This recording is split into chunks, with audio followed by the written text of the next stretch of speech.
All right, welcome back to episode 16 of the More Doors podcast. We have a special guest. We have Gino Barbaro.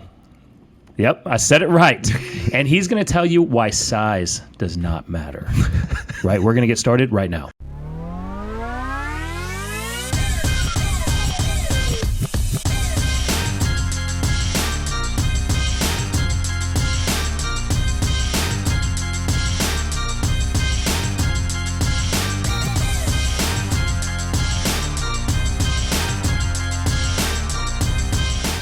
All right, welcome back to episode 16. You already heard me in that intro in the beginning part mess up this special guest's last name, Gino Barbaro.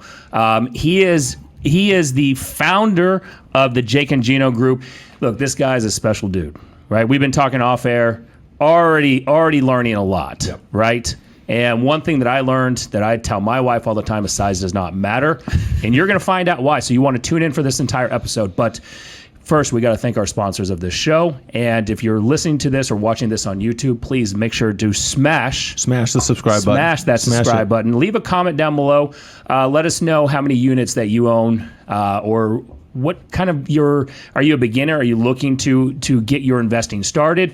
Have you owned and sold? Just make some comments in there. We'd love to interact with our guests and people that are watching the show. And then go over to Deep Blue Capital. Right? Maybe you're thinking about, you got some money laying around, right? I know Brian does. He's shaking his head yes. He's got some money. It's burning a hole in his pocket. And he doesn't want to pay taxes, right? And he's thinking, what do I do with this? Do I go buy a food truck? No, that's not the right move. No? Brian. No. Oh. Nope.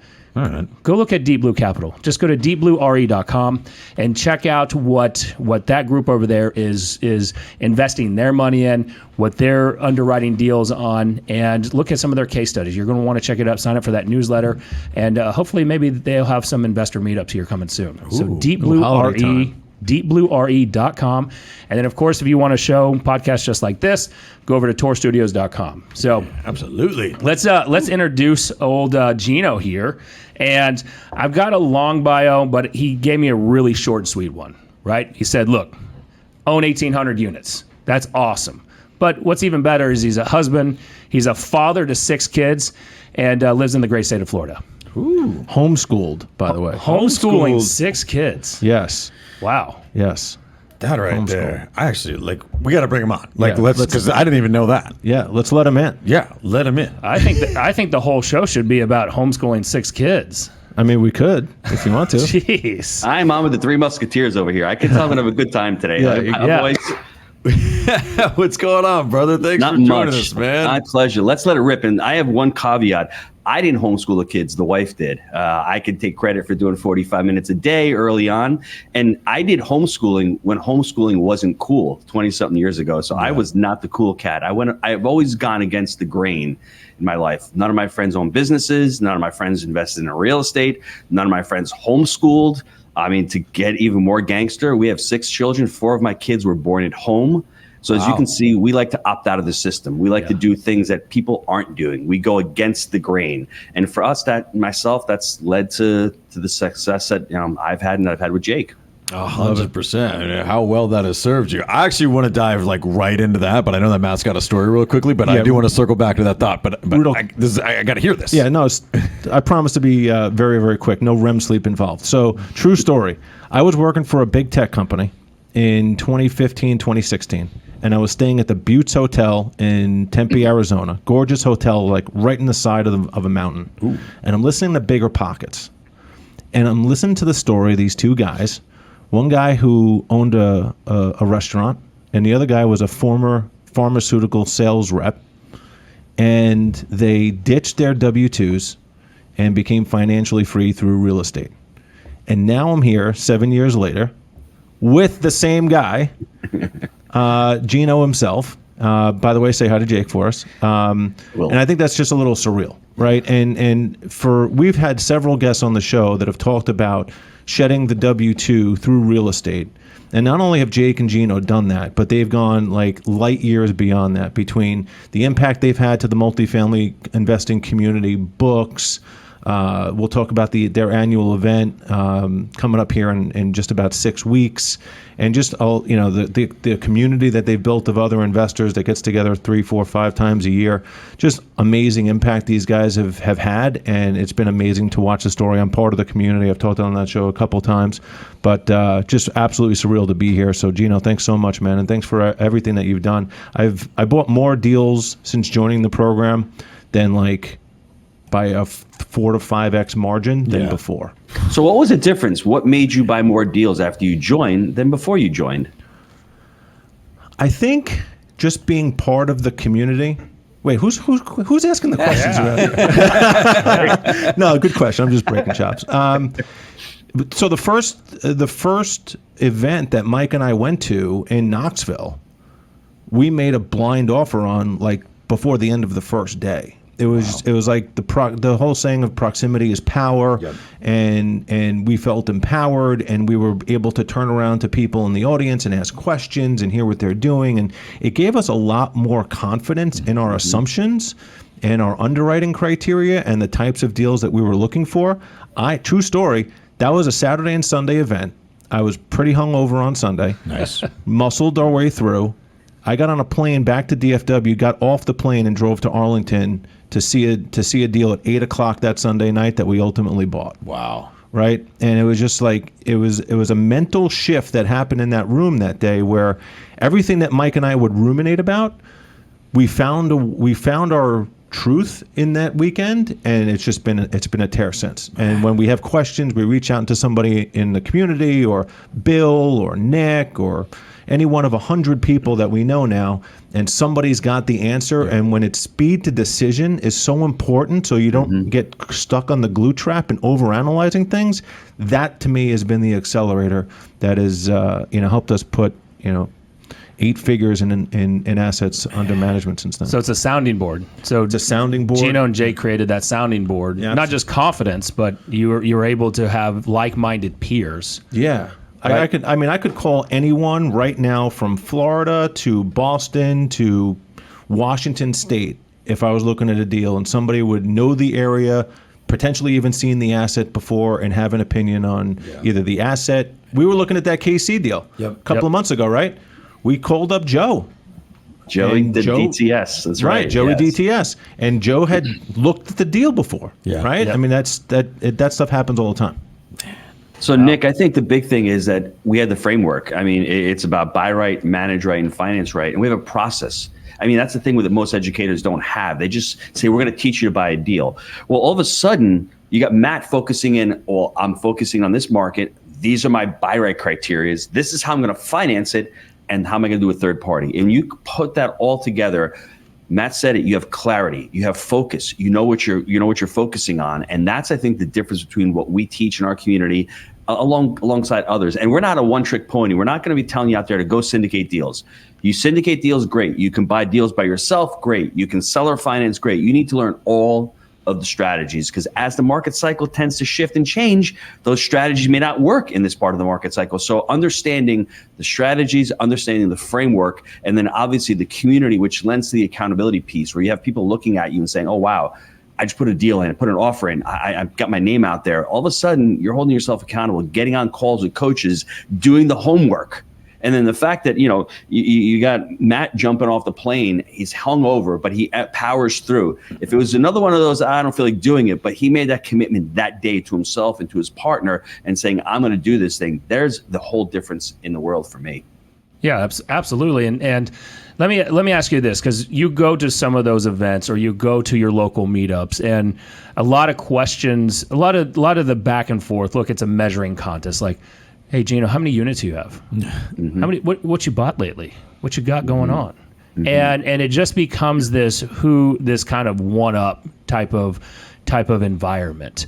And so bro culture. Yeah, culture, for real. And it's really bad. I don't know in the investor world, it's really bad. And I don't know if it's a group of, the ones that I used to go to look like a group of misfits, right? That maybe didn't always fit in, and now they're kind of trying to find their way, but at the same time they're trying to jockey for kind of a position within whatever that clique that's being built. So it's always been intriguing to me to go just to observe those local, any type of real estate investor seminars, meetups, etc. But we opened the show with just kind of a funny play on words of size doesn't matter, and you had made a comment that it's not about how many units you own, right? Can you kind of break that down in a little bit more detail? Sure, Nick. What I would say, the very first thing, how I got clarity on this topic was I read a book called Small Giants by Bo Burlingham. He's been on our podcast before. Go to the Jake and Gino channel, listen to the podcast. It was revolutionary to me because I was getting caught in that mindset of, we need to do more deals. We need to be the next, Zuckerberg of Facebook or the next Elon Musk. And that wasn't for Jake and myself. We wanted to buy between 200 and 300 units a year, really profitable units with our own capital. And we felt really good about it. We wanted to be this small giants, and we want to be the small giants in education as well. So the first thing that I would challenge anybody listening to this is find out what you want to accomplish. Don't let the world dictate to you what you want to do and what you want to own. And that's what a lot of us out there are really chasing and following. Unfortunately for Instagram, you see someone who has 3,000 units, but really, do they really own 3,000 units, or do they have 1% of 3,000 units? Right. I would also say, I went to an event a couple of weeks ago, and you talk about events. I've gone to like 7 events outside of my own this year. And Brendan Burchard's event, amazing speaker, amazing life coach, he said something profound to me. He said, purpose over popularity. And I think all of us are chasing popularity. We want more clicks, want more likes, want more doors. I think let's lean into our purpose. Let's lean into why we're doing this. And once I figured that, I was like, it was so refreshing. I went to an event this past weekend at Family Mastermind. They had like 350 people there. These guys are all in single family space, all wholesalers. They had a little multifamily breakout. And I go to this breakout, and there are literally 6 people in this room. And I felt like such a loser. I'm like, I can't believe no one came out to listen to me talk about multifamily. It was me and Corey Peterson. And my wife is there, and she looks at me and she goes, there's only 6 people here, but there's 6 people that you can affect. You have a purpose to be in this room. And when she said that, I was like, holy crap, she's smarter than me. She's better looking than me. She's right. I mean, holy crap. And I sat there and I focused on the 6 people there. That one lady who left, she goes, this was the best part of the entire weekend. You really changed my life. I really love the content. So for you, those of you out there, barely the message is, focus on what you're trying to accomplish. For Jake and myself, we wanted a couple hundred units. That's all we wanted. And we were really satisfied with that. But then when we got good at this deal, we started just buying units. We put in syndication. We started syndicating deals. We didn't really like that avenue as much because we didn't want to deal with investors. We were fortunate after 7 or 8 years that we were able to refinance, over $20 million out of the portfolio and continue to buy deals on our own. Not go out, but continue to invest in the business. And I think that's what we wanted. And for our metric, you guys were talking about metrics, we talk about PPU, that's profit per unit. And on our portfolio of 1,700 units, we average about between $200 and $300 profit per unit every single month. Now, if I had been syndicating, profit per unit metric would have been a lot less, right? But remember, I'd have 5,000 or 6,000 units. So no strategy is better than the other. I think it's whatever strategy that you want to adopt. And early on, all I wanted to do when I had that one little restaurant up in New York, working weekends and working holidays, I just wanted to become financially free. I just wanted a couple hundred units that I can control myself. And then from there, we started to grow, but we still wanted to have that vertically integrated company. We're managing our own assets. So at the time, as you continue to add deals, you have to add employees. We're up to almost 80 employees on the property management side. So it'd be foolish for us to try to outgrow our infrastructure and try to add too many units in 1 year because you're going to bog the system down. Remember, it's buy right, finance right, and manage right. So we're buying these deals, but we need to manage them as well. And I think a lot of operators out there have forgotten to manage right because it ain't sexy. You never hear a syndicator or somebody selling education going, yeah, we're going to teach you how to manage these deals. At Jake and Gino, we create multifamily entrepreneurs. It's a business. It's an amazing scalable business, multifamily. But if you don't learn how to manage these assets, you're going to lose these assets. I hope I answered the question. Did I answer the question for you? Just drop the mic and this is honestly why I hate the 45-minute to 1 hour podcast format, because like I already have 3 hours worth of questions. And if we were having dinner, like this is just how I am. I just want to take this conversation so many different ways. But thank you, Juan, for that insight. I was having a conversation yesterday with a mentor of mine around the exact same thing, the difference between success and significance. I think there was a blog recently posted about something that. About something just like that. And it might have been the influence of the conversation I was having yesterday. And that's become a very meaningful conversation to me at this point in my career as well. Because when you're young and you're just an entrepreneur, all you want to do is, you don't even understand the meaning of what significance is, I think, until you have some level of success. Mm-hmm. Until then, you're just trying to make a buck. Yeah. But then you realize that there's a massive difference between success and significance. I think in the multifamily space, that actually is very prominent. Right now, there's actually a lot of very successful syndicators, because when you take into account massive AC fees and non-recourse loans, you can be massively successful and be really terrible at what you do, and then you're not having a significant impact on anyone. And that's very hollow at the end of the day. And then the idea of the way that you've built your business to be vertically integrated, and that's where you're actually driving a lot of your success rather than just getting more doors, is a very unique way to build a business. But it actually shouldn't be that unique. You've actually built a soup to nuts business rather than just trying to go and raise more capital and get more units and all that type of stuff. You're actually doing the harder parts. Nick and I run a single family residential company that's got a lot of doors. And yes, it's not sexy. We're having very little sex in that business. It's dry. Yeah, but it's a phenomenal business to be in if you can run it properly. And so I think that you've set up, your journey is so unique, but it's almost funny that it is unique because I think you've built such a meaningful ecosystem. Yeah. That I think is the way that it should be done. So Brian, let's dig into the. Let me add to that, Matt, real quick. I'm just going to add this one, I think, golden nugget that I wish people had told me when I started my restaurant. I started the restaurant because I needed it to provide for my family, not to provide for my customers. And as the journey went on, I got frustrated. And all I was looking for was, what is it going to do for me? I think when me and Jake switched and we started buying multifamily, we thought about, okay, we're buying these assets, but who are we providing value for? It's not just for our family. When you start a business, the entrepreneur should be thinking about solving a problem or creating value for the customer. And the net effect is money. Right? Money is just the result. And I think everyone has that backwards. And when you're out there just to get acquisition fees and disposition fees and asset management fees, and you're not being the true fiduciary for that investor, you're going to have problems long term. Short term, things may go well, but long term, your vision and your mission statement aren't going to align with the investors. So when Jake and I started, we really wanted to create a company that was centric upon the customers. And even at Jake and Gino, I think Matt can attest to this. Everyone on this team really believes in our vision. We want to create multifamily entrepreneurs.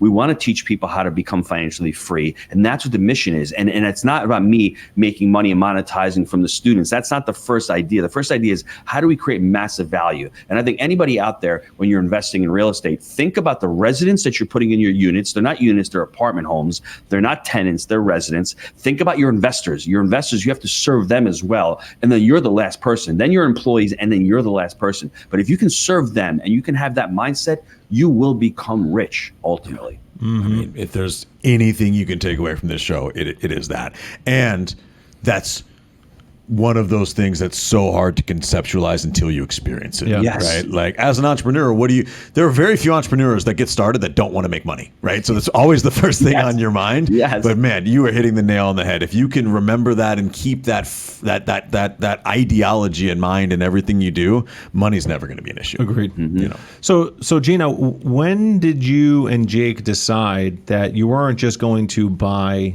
multifamily apartment complexes, you were going to build this vertically integrated company and make and differentiate yourselves in that way? Matt, we weren't really smart when we started. Jake just needed to leave his W-2. I mean, he fired his boss at a Taco Bell. So, I mean, that was the goal. I mean, he was having a chicken shop. I've never been to Taco Bell, so I don't know what the hell he was doing at Taco Bell. But our first deal was a 25-unit deal. They were weekly renters. And Jake actually started managing from day one. he would, he didn't know how to do bookkeeping. He didn't know how to do a lot of the asset management. He'd be setting up the asset management, all the bookkeeping up to New York where I lived, and he'd be the boots on the ground. That 25 unit, it was generating 13 grand a month in revenue. And I remember we were paying him a 10% management fee. So he was generating $1,300 a month for himself. Mm-hmm. The second deal, 3 months later, it was another 10 grand in revenue. So we're generating about 25 grand a month in revenue on these first two deals. His management fee drops to 8%. But we just decided, let's keep managing these things. And Jake loved the management aspect of it. Myself, my partner, Mike, were more of the asset management, because when you're property managing and you're asset managing, they really conflict. The property manager wants to spend a lot of bucks, wants to put people in, has the customer experience. The asset manager is like, hey, hold on a second. That ceiling fan doesn't have to be $200. We can get away with a $60 ceiling fan. Right. And the turn is not 10 grand. Let's spend 8. So Matt, from the very beginning, we just started managing our deals, and I think it did slow our growth. We could have probably bought a lot more deals in 2016 and 17, but we just didn't want to. We didn't want to become overwhelmed. We didn't know how to scale, and we didn't want to outgrow our infrastructure. Jake is always joking about Chick-fil-A. He wants to become the Chick-fil-A of apartments. But if you look back at Chick-fil-A's story, they've been around for 45, 50 years. Mm-hmm. They just went national several years ago. Their model has been slow, consistent growth. And we interviewed one of their former CMOs, and he always impresses upon us: don't outgrow your infrastructure. If you outgrow your infrastructure, the wheels are going to come off the bus. And we truly took that to heart. There's been some deals we've passed on that we could have made work, but we've got other stuff going on. And if we take that deal over, it's going to stretch the team, especially during COVID. You couldn't hire maintenance techs. You couldn't hire property managers. So you're buying all these assets, and guess what? The deal's taking a lot longer because you can't find supplies, you can't find manpower. So looking at that and not trying to outgrow your infrastructure was what we were really focused on during COVID. But back to your question, we just started from the very beginning. We felt very comfortable with that model. And if you're saying to yourself, I don't want to property manage, you have a couple of solutions. You join Jake and Gino, we'll teach you how to manage your third-party property management, or you go out there and you find somebody who has a property management company, possibly partner with them, or you find an operator out there who wants to continue to grow and scale, and you partner with that person. There's always a way to do it. It's not how, but who can help you out in this venture, in this part. Who, not how, right? Yes. Absolutely. Yes. Yeah, it's funny. We were just kicking this ball around last week about potentially jumping into the PM space. Super interesting stuff. Not sexy, but I think there's a ton of upside there, especially what we've seen over the last couple months, where not just the syndicators themselves are starting to separate because of asset performance, but PMs too. Oh, right? yeah. I mean, when tenants were chomping at the bit to move, maybe property managers didn't really need to be that good at their job because they put up a couple of shoddy pictures on the ILSs and people were just willing to move. But right now, it's all about retention. It's about avoiding the turn costs. It's about building that loyalty in the community. And you got to be good and you got to be hands-on in order to achieve all that. Yeah, right? I mean, it's the analogy of when the tide goes out, right? Exactly. And so exactly. We're seeing that. And when you have any situation or any environment where the variables are starkly different than they were a few years ago, you find out who's really a skilled operator. Right. Whether that's on the asset management side, the PM side, or the syndication side, or just anything. So I think we're really seeing that right now. Agreed. Really quickly, I do want to jump back just to I don't want to skip over this part. You are the preeminent avatar of breaking the golden handcuffs, leaving the W-2, right?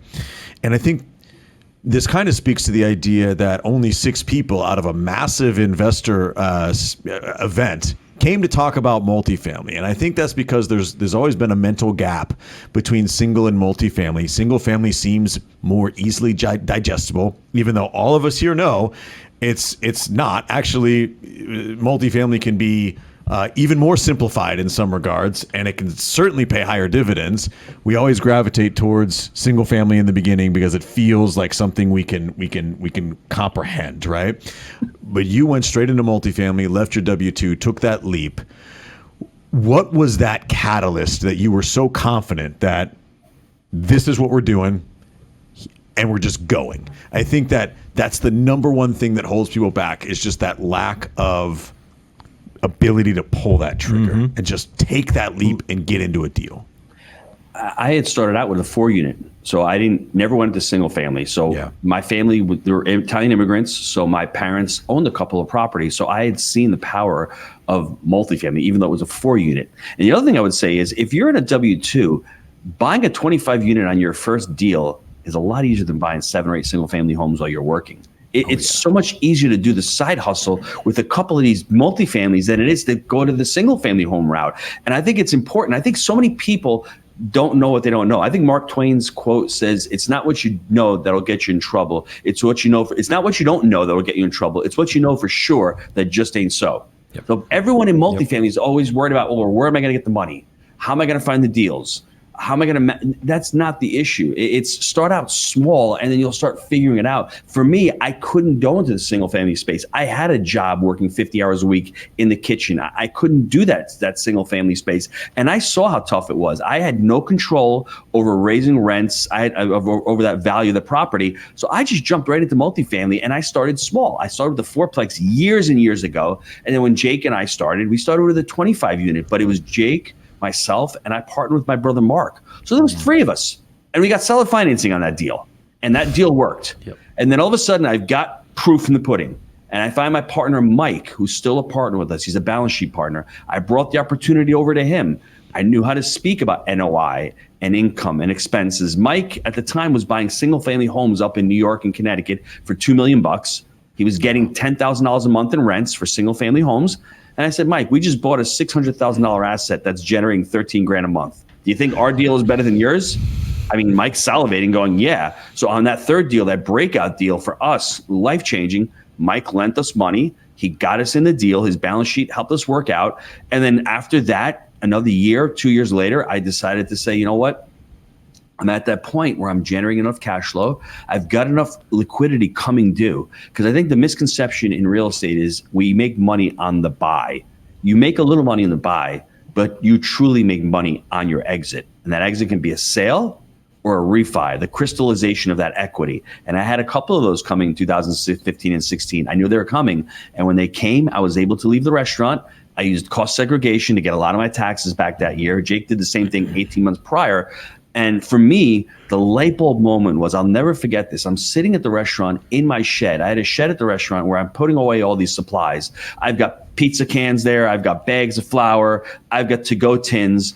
I'm basically doing $12 an hour work. And I've got the cell phone jammed in my ear. And I'm talking to Jake. And at the time, we're negotiating an $11 million seller finance deal. And I stop and I say to myself, what the hell am I doing wasting my time out here? I was hiding. I think we all like to hide sometimes and we're afraid.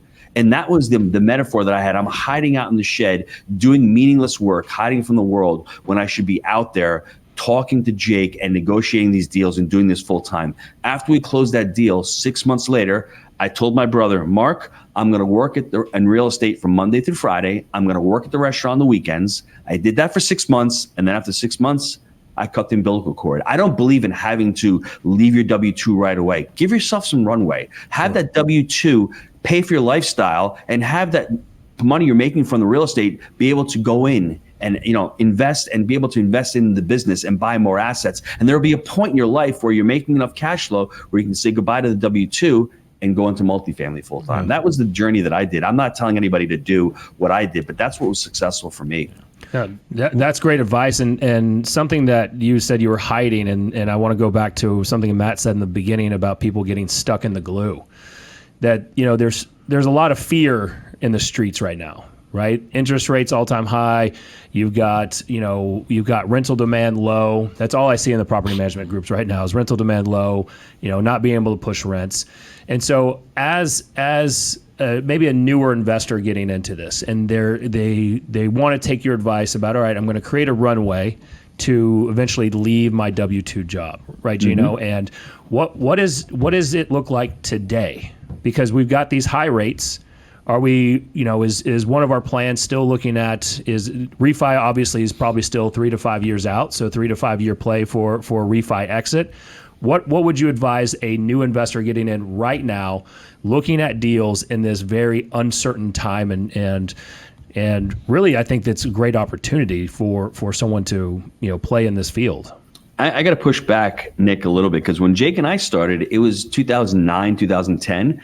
I mean, interest rates, I don't care where they were. There was no money out there. There was no consumer sentiment. GDP was 1%. The first deal that we bought that we still own today, rents were $350 in that deal. 10 years later, they're at $1,200. I mean, so you could see the value that's been increased. Now, we're going back to that part of the market cycle. And for property managers to say, oh, it's harder to lease up, it's not true. They're not doing their jobs. They can't get the rent increases that they were 2 and 3 years ago. And in certain markets, they've dropped. That's why, the buy right is important. Understand what markets you're going into. You need to go into a market that there's job growth and there's population growth, because if there isn't, you're not going to have demand for the asset that you're trying to sell. So if you're starting out right now, get your balance sheet in order. You have to take your spending under control. You need to have some kind of buffer, because, we can get into the baby money soldiers. Jake and I talk about baby money soldiers. It's really every dollar that comes into your life. And it's more of a mindset. It's like dollar comes in, what do you do with that dollar? You have the ability to spend on luxuries and operating expenses. Those baby money soldiers, they're dead. They're gone forever. You need to get those baby money soldiers, save those baby money soldiers to buy an asset, to pay for the event. That was the mind shift that I had. I was always taught to save for an event. If I'm going to put money in a 401k or a 529, I'm saving for retirement. I'm saving for education. On that very first deal, I saved my money to buy that asset. That asset paying for my kids' event. I've got 2 kids that have already gone through college from that very first deal. So the steps to take, number 1, know that there's going to be an opportunity in the next 12 to 24 months. Don't worry where interest rates are, because you're going to be buying on actuals based on what debt costs today. A lot of sellers don't want to sell, but eventually if they have to sell, they have to come to terms. And ironically enough, we've done 3 deals so far. We're on our 3rd deal this year that we've signed a week and a half ago. So there's a lot of opportunity out there, but you need to be locked in. You need to actually join a community or whatever that looks like to you. But I wish I had the community years ago, because what that allowed me to do was I got in, I learned the process, the buy right, the manage right, and the finance right. You need to go out and start creating relationships with brokers, because in the multifamily space, it's about broker relationships, it's about property management relationships, and they're calling you back. Whereas a year ago, you couldn't sniff a deal. They didn't need to waste their time with you because they had so many opportunities. Now, brokers are actually going to meetups. Brokers are actually calling us, texting us. So it's an opportunity now that if you start creating those relationships, when the market really shifts, you'll be there. The problem is that people wait until there's euphoria and they're like, we're going to jump in now. Well, the problem is the asset prices have already increased. You need to do things that are counterintuitive. Remember in the beginning of the show, I said I'm always walking against the current and doing things that other people aren't doing. Well, right now, as people are exiting, as syndicators are having capital calls, they can't raise money for their next deal, right? As people are having problems with their deals, there's less demand for a lot of these assets. So we're there saying, hey, give us an opportunity. Let us take a look at this deal. So for me, it's really getting in, understanding what your business plan looks like, talking to investors. You're always doing 2 things, I think, in real estate. You're always sourcing for capital, you're sourcing for deals. If you haven't been doing deals in the last couple of years, well, what does your investor base look like? Don't give me an excuse that there's nothing to do in this business. You can create a podcast, you can start a branding for your company, and you can start talking to investors. And if you've done that the last couple of years, well, you're in a great spot right now because you're going to capitalize on the deals that are about to come. Yeah, it's something that there's a lot of really goodness there, Gino, but you said something that kind of dovetails nicely into something we talked about a few episodes ago, and something that I know Brian's passionate about is we have to stop comparing today's market to what it was a year ago, 2 years ago, 3 years ago, right? If we get completely unemotional about the inputs, insurance, interest rates, cap rates, and just think about everything as they are and underwrite based on that and what we think we can achieve going forward with some conservatism laid in, it's fine. But I think with there's this so much talk in the business right now about capital calls, and we're starting to see foreclosures in some areas, and some very well-known syndicators have been hit in the last month or so, right? They underwrote very aggressively in a time where we didn't think anything could go wrong. But now we've seen, property taxes pretty much get maxed out. Insurance is the highest it's ever been. We have vacancy and rent growth statistics from CoStar and RealPage and all that sort of stuff. And if we use that data the right way and underwrite based on that, and thinking about it from a today forward paradigm compared to a previous paradigm, I'm not saying everything's going to be okay, but you start to look at deals differently and you find optimism amongst the chaos. Matt, the one thing that I'll say about what's going on with these foreclosures and everything, I'm going to go back to the framework. Have you ever heard me and Jake say buy on bridge debt, buy on short term, on not stable, not fixed debt? They did it 2 and 3 years ago. We had the opportunity to do that in a couple of deals. We thought it was risky. Rates were 3%. We knew inflation wasn't transitory. We just knew it wasn't. And I know from previous cycles, from previous experience, they've got to raise interest rates, right? When you raise interest rates, what that does, it causes, you're trying to slow down inflation. Inflation is increasing the supply of money. But what happens is when you raise rates, you're trying to slow the whole thing down. So if you're at 3% and you're like, they're not going to raise rates, I've got time, but you're buying a 24-month or 36-month and you get caught in that, long-term fixed rate financing is what we talk about. 5-year terms with community banks or credit unions. You need to give yourself that runway. And we always like to say, buy right and sit tight. If you're buying an asset, you're buying this thing for the longer term. Understand what your exit strategy is. But in 10 years from now, if you have that asset still, you're going to say to yourself, wow, rents were $1,200. 10 years from now, they're probably going to be $2,000 to $2,200. So it's a time game also. Give yourself some time with these assets. And that's what we've allowed ourselves to do, to be able to play that wealth game. And rents long-term are not going down. There's not enough supply of multifamily. And there are going to be more people, demographically speaking, that are going to be renting down the road. Yeah. We were also talking too about kind of this kind of short-term or medium-term blip that we're seeing. And I think Jay Parsons, who I know you've had on your show, posted something the other day about how long the incoming supply is going to keep rent growth suppressed. And I think he mentioned 2024 or 2025, right? We're on the cusp of Q4 2023. If we went to contract tomorrow, we're not closing before January anyway. Right. And by the time you actually stabilize the asset and do your value add and turn your tenants and build some stability in that property and in that community, it's probably going to be Q3 or Q4 2024 anyway. Yep, great point. So from my perspective, the time is right now. Yes. Right. And we'll see more opportunities come. But if we have that approach, and again, we're using data and we're conservative with our assumptions, a year goes by super fast once you close on a property. I mean, I can't believe it's 6 months since Bear Crossing, right? I know, right? But look at how we stabilized that in 6 months. Yep. Right? 100%. I think we've just got to look at the timelines logically and kind of not panic and understand that if you lock certain things in now, those variables are probably not going to change significantly. Matt, what I would say is, I'm sorry to cut you off. No, please. This is important also. I think everyone needs to understand it's always the right time to buy real estate. You just need to know the 3 pillars. I won't go into them. It's not always the right time to sell real estate. Right? Back in 2008 and 2009, if you have debt that's coming due, you can't sell it. The asset prices are just in the toilet.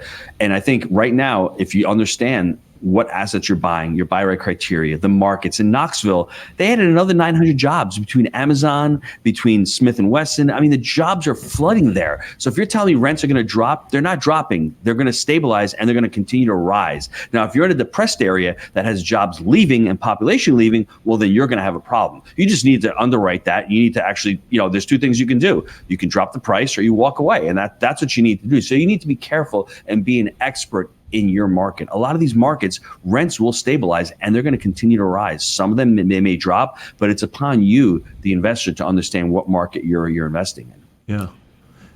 I mean, I couldn't agree more. And it becomes all that more apparent when you live it, right?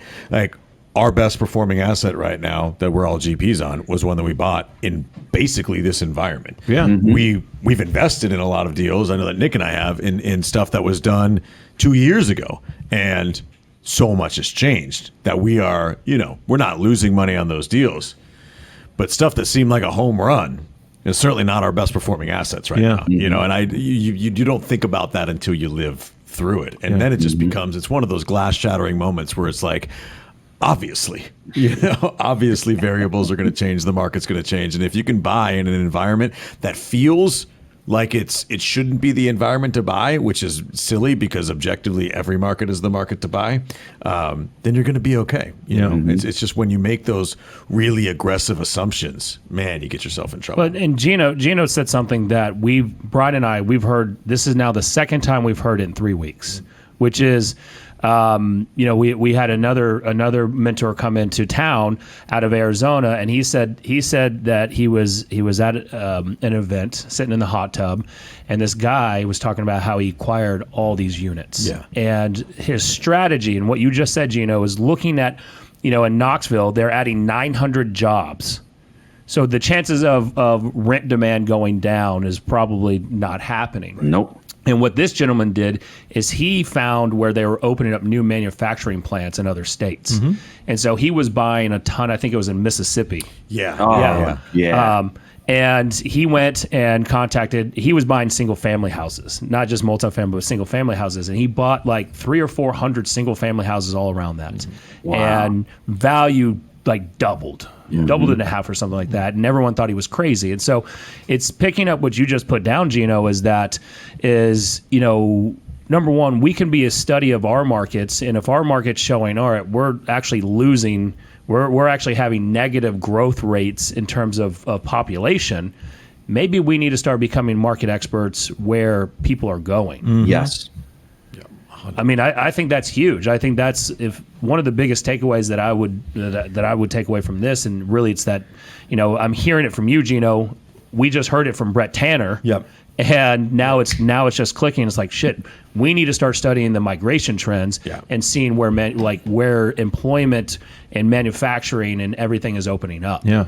And I think the good part about, at least in Texas, it's not that hard to find those places, right? I mean, there's been such an influx, and one of the earliest pieces of guidance Gino gave Mike and I is he was asking us about where we buy, and we're like, we buy in here and here and here and here. He's like, stop, get really good at one of those areas, right? And now we can draw a 2.5 mile circle around the core of our portfolio, right? Which is also not too far from 2 big sports stadiums. And then I think 4 or 5 months ago, GM announced that they're starting to convert that Arlington plant into an EV plant. Yep. And those aren't going anywhere. Nope. Right? So it's like Arlington's the 7th largest city in Texas. Yeah. I don't know. And Fort Worth is the 13th largest city in the country. You're not hearing all the debates. Drill, baby, drill. I mean, we're doing. Yeah, we're going all in back on oil. Oh yeah, yeah. I think GM will be fine either way. No, they'll be all right. Okay. Gino, let me ask you this, right? Because you made a comment in the very beginning that about finding a group, and that you wish that you could have found a group in the beginning while you guys were going through this. There's tons of information out there. You got Bigger Pockets. You've got more podcasts on this than you could listen to in a lifetime, more than likely. And you don't know who's legit, who's not. Who's just a fake guru, just looking sexy on Instagram. For someone looking to join, like the Jake and Gino group or any group, what should they be looking for that would help hopefully put them in that best position to start building their wealth and hopefully getting out of that W-2 income job or whatever their goals and desires are? I would say the first thing you need to do is to focus on the niche. If you're looking for single family, look for I would call them gurus, guys who are actually doing it. That's the important thing. Like Jake and I are still buying deals. We're not focused on the education. The education is such a small percentage of my earnings every month. It's insignificant. Mm-hmm. You need to find a group that you're going to resonate with. I mean, we're a family group. I mean, I've got 6 kids. Jake's got 3. It's a family feel. So people who come in, they're in their 30s and 40s. They tend to have families. They tend to be wanting to do this, not for the Lambo, but they want to do it because they want to become financially free. They want their autonomy back. They want their time back. They want to build with a vehicle that's going to be able to do that. And I think the other thing is look for a group that has processes, that has systems. We've got a bunch of trademarks.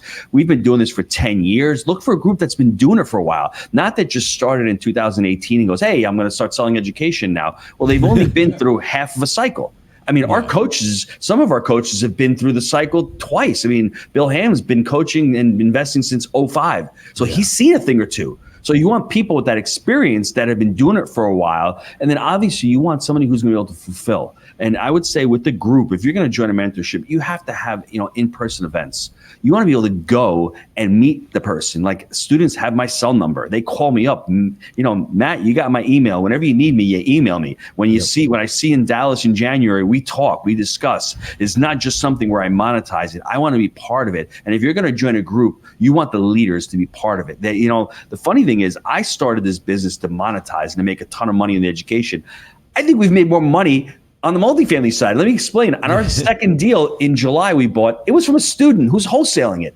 This deal that we just signed up last week, it was from a broker who's been following Jake and Gino for years. He's like, I want to do a deal with you guys. It's just interesting. We're sitting on MM5 on the stage, MM4, and we had one of our brokers from Knoxville. She was like, at the end of her speech, she comes out and goes, Jake, do you guys want to buy a piece of land in Knoxville? So we bought a piece of land from her. That never would have happened if it wasn't for Jake and Gino. So for us, the education is great. But when you're looking for a mentor, find someone who has success. Find someone who's been doing it for years.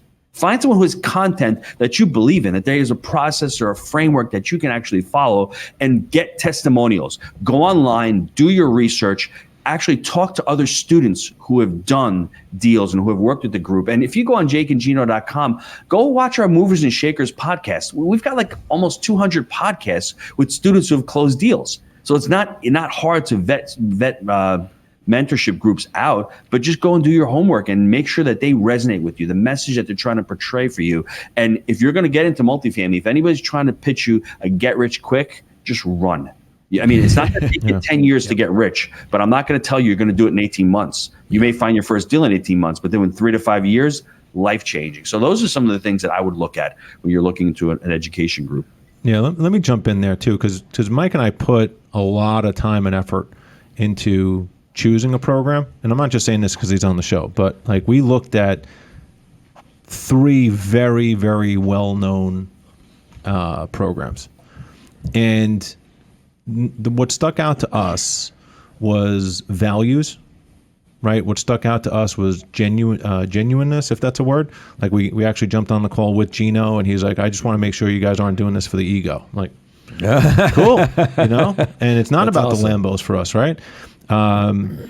And theirs was the only program. We were very transparent with everyone we were talking to about the other programs that we were considering, and the Jake and Gino program was the only one that didn't say, yeah, they're pretty good, but. Right.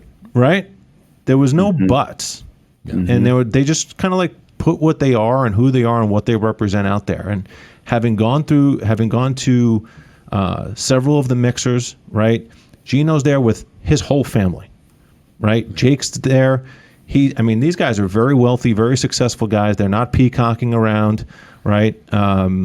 I think Gino forces Jake to buy a new suit for every MM, right? I do. He's got 3 pieces. Yeah. Right. And at MM4 when we were there, like his son Michael handed me me and Vanessa our lanyards and stuff. Yeah. Right. Like the whole family's there, and awesome. And Julia's doing like women in multifamily, and she's gone on to have this Thursday webcast and stuff, and their values have really spoken a lot about them. I remember when Mike and I were in Knoxville, it was the end of Saturday, and we were just raging to go to the bar.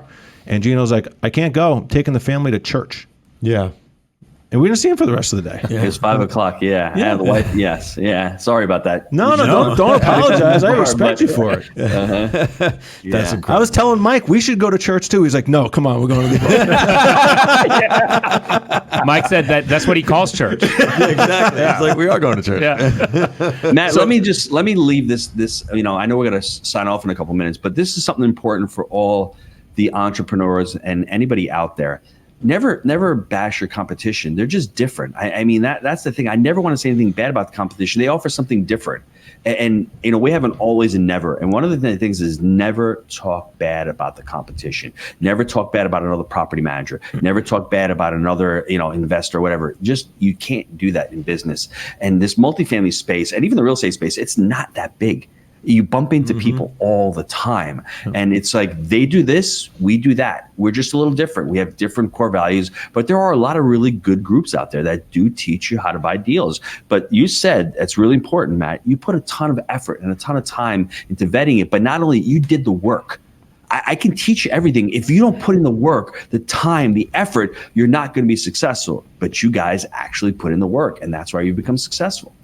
The do-roos. The do-roos. I like that. The do-roos. The do-roos. Yeah. I like that, huh, brother? I love that. I mean, you might see an Instagram reel on that one. Nice. I love it. Gino, I know we got to let you go. You got something else going on and want to be considerate of your time. Is there anything? I think you got MM6 coming up in mid-October. Yeah, October 14th and 15th, the financial vacation for smart people. And it's the vacation, right? Bring the family. We're all going to be there. The family's going to be there. A lot of the Jake and Gino students are going to be there. And once again, I'm going to hammer the framework again. It's buy right, manage right, finance right. We have Chris Voss speaking there on negotiation. That's going to be awesome. We have Brad Lee speaking on branding. We have Chad Wright, who's a Navy SEAL, motivation. We have David Green, who's from Bigger Pockets. He's going to be speaking there as well. And we have our coaches. We have our students who are going to be presenting as well. So it's going to be a mixture of a little bit of everything. I think if you're going to syndicate deals, come, you're going to find investors to partner up. If you want to learn the process, come listen to the speakers. Chris Voss, to be honest with you, is worth the price of admission. I was on a call with him. We did a podcast last week. He is phenomenal. One little technique you learn from negotiation will change your life. I'm telling you, bro. It is worth coming to see. Where is this vacation? It's in Orlando at the Gaylord Palms. So, I mean, listen, Disney's 5 minutes away. You come to you bring the spouse, 8 to 5, 5:30, you ditch, you go to Epcot, you have a great time, come back Sunday, hopefully not hungover, spend the rest of the day Sunday, and then Sunday night you go back out and have fun with the wife. I love it. I love it. Where can people find you? JakeandGino.com. That's the hub for everything. Just go listen to the podcast, the blogs, the books. That's where we go. That's where everything is. Awesome. I'll let you close this out. No, Gino, you've been super instrumental in my life, and I've talked about you in the program a couple times on this show. You've helped us out with Real Page. You've had Jay on your podcast. Love Jay. Just a huge mentorship to the entire community. So I want to say thank you, and thanks for spending some time with us today. Everybody, go follow Jake and Gino. They're awesome. And they will impact you in one way or the other. So, Gino, thanks very much for the time, and have a great day. We'll see you soon. Really appreciate it, man. Talk Thank you. Thank you.